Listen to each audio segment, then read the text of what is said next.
Welcome back, everyone. Hope you all are excited about this episode as I am to make it, because as we know, Can-Am has now dropped their new 2026 lineup, and they, in my opinion, we asked on the Defender for some upgrades and they listened, and I believe Can-Am came through. And on this episode, we're going to walk around Old Yeller Feller here, and I'm just going to show you some of the upgrades they've done. Obviously, I don't have a new one sitting here. Wish I did. Maybe one day, but it's not today. Well, we'll walk around Yeller Feller, and I will show you some of the upgrades they have done compared to our model, and what I believe stands out as the greatest thing they done, and maybe some things that they can maybe still improve on, but I ain't that picky. I like what they've done.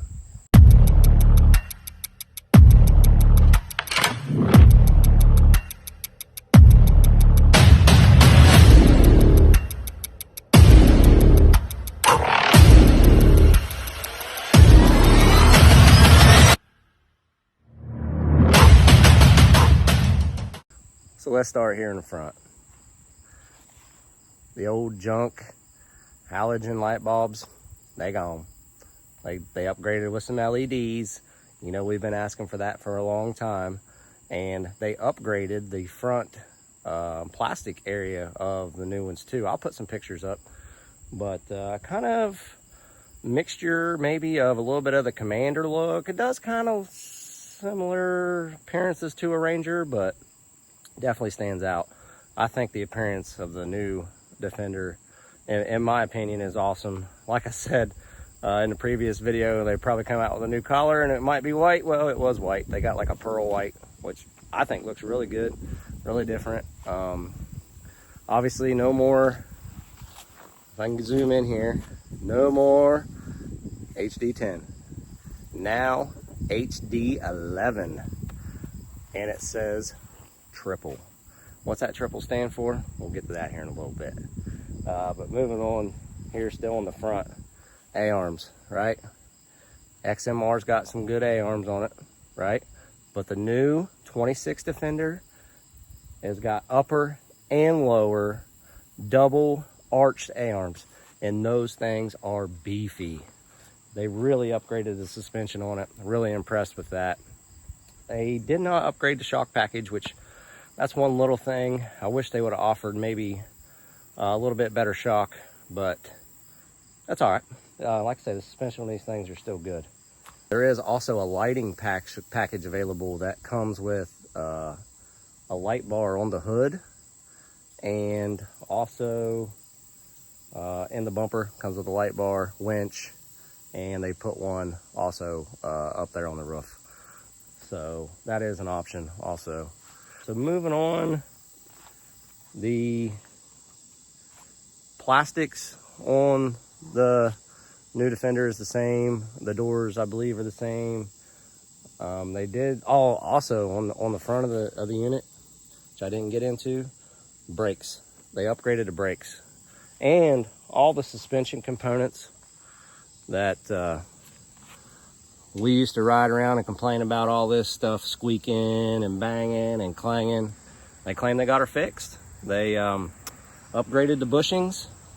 The sway bars got double bushings in it, which I don't even have mine on, but and the brake package. They're claiming that these brakes ain't gonna squeak. We shall see. But hey, we asked, they listened, right? We told you, we told Can-Am, you know, this thing beats, bangs, rattles, squeaks, and as far as I'm concerned, they done something to fix it, which is awesome. Let's move on down to the rear of the machine, and there is a backup light now on the cab models up here, and also the tail lights are also LED, which is what we wanted to see. So that's an awesome upgrade. And they do have reverse lights going in the new ones, the new 26 models. Moving on down to the rear suspension. Also in the new models, looks like it's built a little beefier. Got the arched A-arms in the rear also. And like I say, the brake package also beefed up. In the XMR model, the snorkels are also now moved. They're up the pillar and up in here, which I like. Looks good. Gives you clear visibility out of the rear glass. There is also some things they have upgraded down in this area, maybe under this box. We'll get to that in a minute. First, let's jump inside. So seat-wise, I don't think Can-Am's ever lacked in that department. These things are pretty comfortable. I think they've done a good job with that. And it looks like the new models, they do have the sliding seat, which this XMR does too.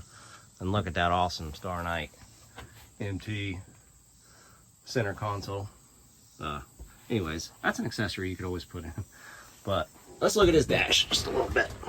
So in this area, 26 models, which is standard on the Limiteds and the Lone Stars. 10-inch screen right here, people. That's what we've been asking for. That's what they've done. All your buttons here. There's a push button control panel here, and just sleek, nice design. The HVAC systems in the Limited used to have the old one button push everybody complained about, was a pain in the butt. Not anymore. You ask, Can-Am delivered. They got the regular control knobs, one for your to cool hot setting, one for your fan speed. I think they said that thing's got 6 speeds. Push button for the AC. Nice setup. Nice, easy to operate. The screen over here is a little bit small on the models, but if you got that big 10-inch screen, I mean, what are you looking over here for, right?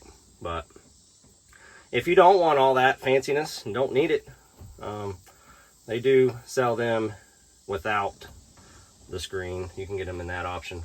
Of course, obviously not in the Limited, but in the XT, I know you can add it on as an option. They say they've also made some improvements to that HVAC. I don't know nothing about that. Never owned one with the HVAC, but the interior definitely got a nice upgrade. The dash system, like I say, that's what we was asking for.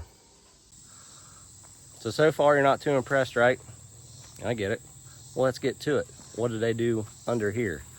Well, under this box, the triple on the hood stands for triple cylinder, 999cc, 95 horsepower, 70 foot-pounds of torque, Rotax motor they dropped in these things, right?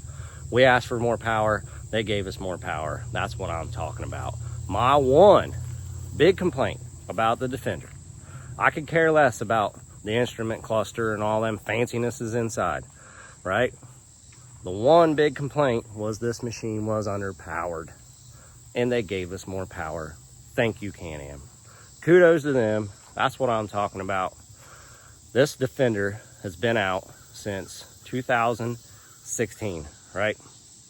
Very minimal upgrades. And I know a lot of people complain, a lot of people that I've read on the forums are like, well, they owe us, it's been so long. Well, I agree with you, but why change something that there's nothing wrong with? This is a good machine, right? But the few things that we've complained about, I feel like Can-Am came together, they picked that stuff apart, and with the 2026 model, they nailed it. They was like, you know what, these people want more power.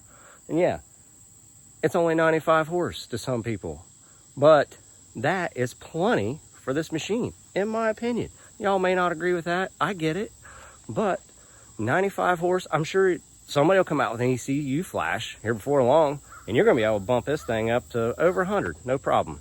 And 100 horsepower in a Defender is plenty. And kudos to Can-Am, like I say, for adding the horsepower. That's what we wanted, number one. They updated the dash. I get it. You know, it was for the money you pay for them. That's what you wanted to see, which is awesome. They did that. The suspension upgrades, I didn't even see coming, right? Double upper and lower arched A-arms. And if you look closely, if your dealership gets one and you get a chance, get out there and check it out, because man, them things are beefy, look really nice.